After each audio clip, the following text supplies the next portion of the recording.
السلام عليكم، تنتمنى تكونوا بخير وعلى خير.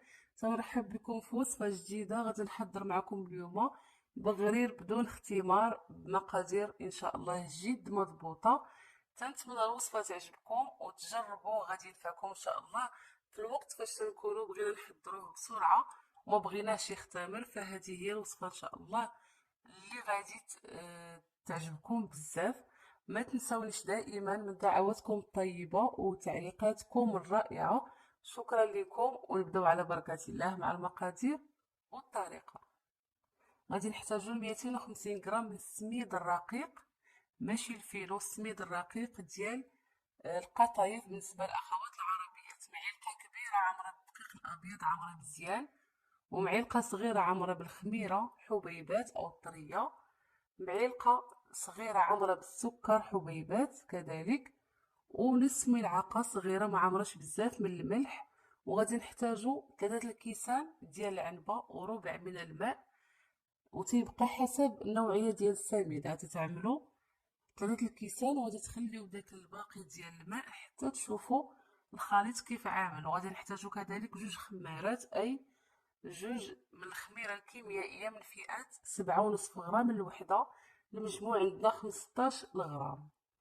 غادي نخلطوا الكل في واحد الخلاط كهربائي، وغادي نضيفوا الخميره ديال الحلويات، وغادي نضيفوا الماء الدافئ. كل كاس من كاس العنبه تيوزن 150 مليلتر، المجموع عندنا تقريبا نصف لتر من الماء وشي ربع كاس الى احتاجنا.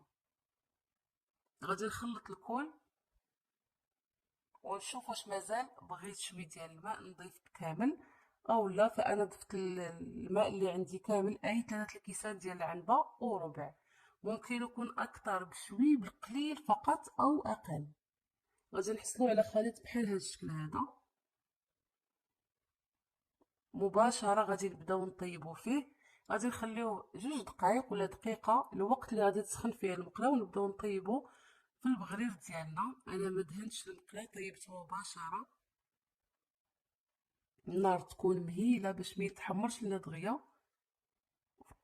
بالنسبه للطريقه، بالنسبه للاخوات العربيات، تناخذوا واحد الكميه غير قليله من الخليط، وتنوضعوه في مقلاة اللي تتكون غير لاصقه وتيطيب.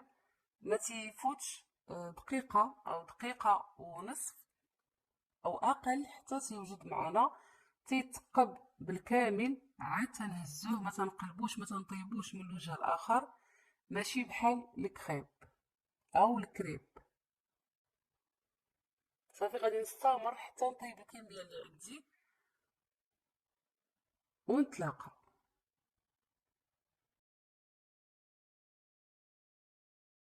كيف تشوفوا ما خصوش يتحمر بزاف، هذا هو اللون ديالو، تيجي مذهب في القياس، وتيجي مثقب بحال الشهده، تيجي رائع حتى في الاكل ديالو.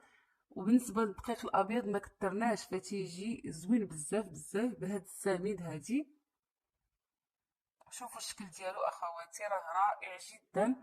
ان شاء الله تجربوه في للكوتي ما تياخذش الوقت. تسقيوه بالزبده والعسل او حسب الرغبه ديالكم. انا تتعجبني الزبده والعسل في القطايف او البغرير. تنتمنى الوصفه ديال اليوم تعجبكم وتحضروها. المقادير ان شاء الله راه جد مضبوطه، غادي نعاودها معكم.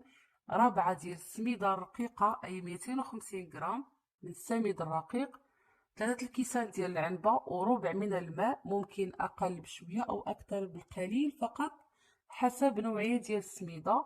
معلقه كبيره ديال الدقيق الابيض او الفورس اي فارينه، معلقه صغيره من السكر حبيبات عمره، ومعلقه صغيره من الخميره العاديه او طريه عمره، ونصف ملعقه غير مملوءه من الملح. تنتمنى الوصفه تعجبكم. بسلام عليكم.